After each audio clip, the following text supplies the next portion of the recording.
Radhe Krishna, Shri Gurubhyo Namaha, Srimate Ramanujaya Namaha. Welcome to our current episode of Thirukkolur Penpillai Rahasyam. In our last Bhakti Rahasyam, number 45, we saw the great devotional service rendered by Lakshmana towards Lord Rama and Sita Mata when they were undergoing their 14 years of exile.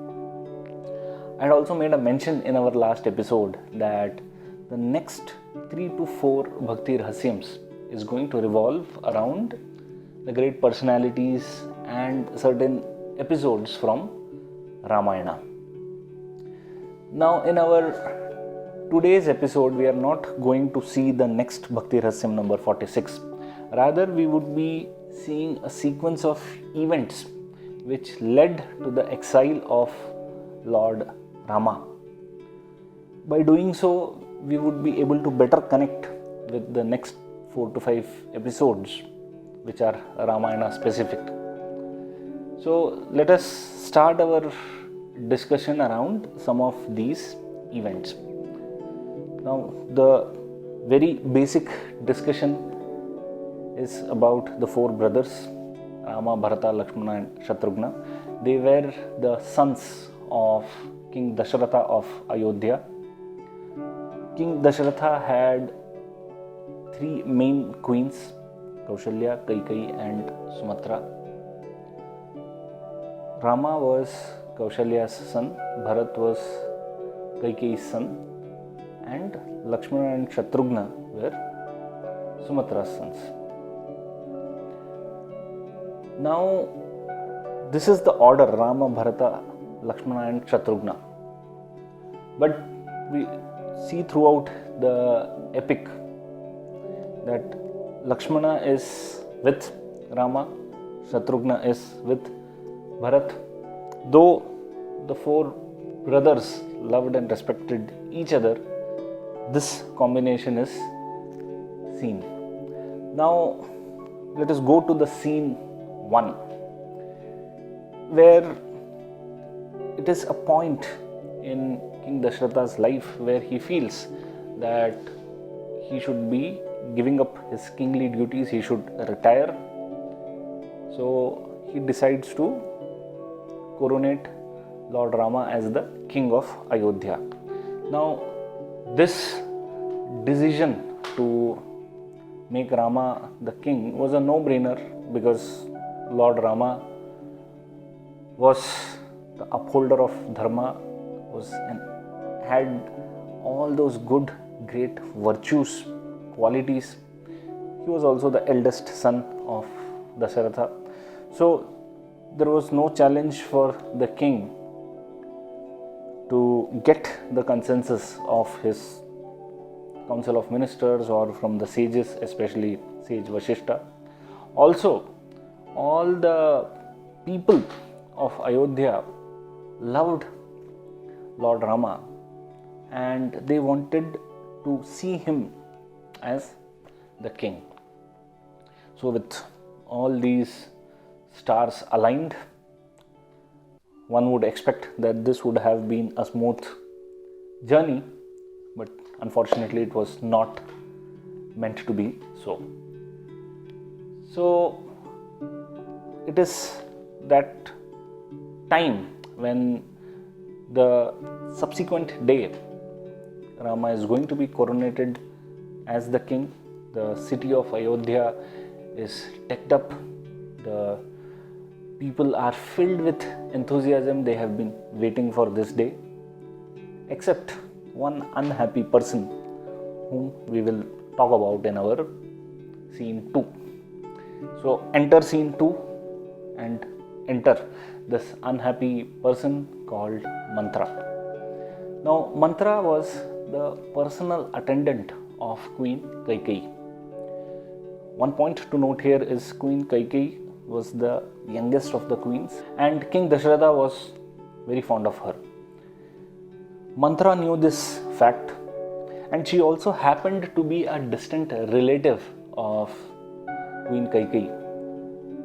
So taking advantage of that position, We can call her as a jealous lady, we can call her as a lady who had that inclination for power and influence. So she started to poison the ears of Queen Kaikeyi. The moment Manthara comes to know that Lord Rama is going to be coronated the subsequent day, she immediately rushes into Queen Kaikeyi's chambers. She breaks the news that this is going to happen the subsequent morning. At first, Queen Kaikeyi had no apprehensions in Lord Rama being coronated as the king. She was very happy with the decision, and she felt that she should also take part in the festive atmosphere which was then prevailing. But Manthara starts putting things into her ears, where she says that if Lord Rama was to become the king of Ayodhya, her own son, that is Queen Kaikeyi's own son, Bharata, would see a fate which Queen Kaikeyi would not wish to. So this was a method to antagonize Queen Kaikeyi against Rama, whereas the queen originally had no such feelings, no such ill feelings. So Manthara starts saying that if Rama becomes the king, Bharata would be ignored. He will never become the king of Ayodhya, because once after Rama it would be his sons, and that's how this kingdom would continue without Bharata getting any due share of respect. Now, hearing all this, call it destiny or fate, even Queen Kaikeyi succumbed to this false narrative. So she made a plan to convince King Dasharatha to avoid the ceremony which was going to happen the next day. That leads us to scene 3, where Kaikeyi goes into Dasharatha's chambers. She reminds him of 2 wishes which Dasharatha had given her in the past. So that's a separate story, we won't delve into that for now. So she had 2 grants or 2 demands which Dasharatha could fulfill at a later date. She starts by saying that her son Bharata should be throned and Lord Rama should go into exile for a period of 14 years the immediate next day. Now Dasharatha is too shocked to hear this. He's pained. Because in his mind it was none other than Rama who he saw on the throne. Now this was a different twist. Now Kaikeyi was exercising her right to her grants or demands at the wrong time with the wrong prayer. Now King Dasharatha naturally fell down. It took some time for him to come to his senses, to reconcile with what was happening, what he was hearing. He tries to argue with Kaikeyi that under what pretext, under what condition would Rama go into the forest? How he would face his subjects, his people who were all enthusiastic, who were all aligned in seeing Rama as the king. But Kaikeyi had her way. She was very much firm on her demands. Ultimately, Dasharatha had no choice. Imagine Dasharatha's agony and pain. The next day it is going to be the royal coronation ceremony, and just the night before all this is happening, a big battle of words, a war of words ensue between Kaikeyi and Dashratha, but finally Kaikeyi had her way. Now if we go to our scene 4, it's the dreaded next morning, which nobody wanted. So Lord Rama was all decked up. Till that time he didn't know what was happening. Now at this point it is important to note that Bharata was not there in Ayodhya. He and Shatrughna had gone to visit his maternal uncle and his grandfather. So all this happens in Bharata's absence. Now Lord Rama is ready for the ceremony. That's when a messenger comes and tells him that King Dashratha wants to meet him in his chambers. Lord Rama immediately goes. He sees his father in a very distressed situation. He can sense that pain and agony on his face. All Dashratha could do when he saw Rama coming in was just utter the name Rama. That's it. He could not say anything further, overcome by grief and emotions. Kaikeyi, totally opportunistic, she sees this moment and she openly speaks to Rama that it is her father's wish, that is, Dashratha had given her 2 boons, 2 gifts, and exercising that, he has asked for Bharata to be throned and Rama to be exiled. And much to her surprise, Rama accepts this ungrudgingly. He is a perfect example of demonstrating a son's relationship with his father. Let us put it that way.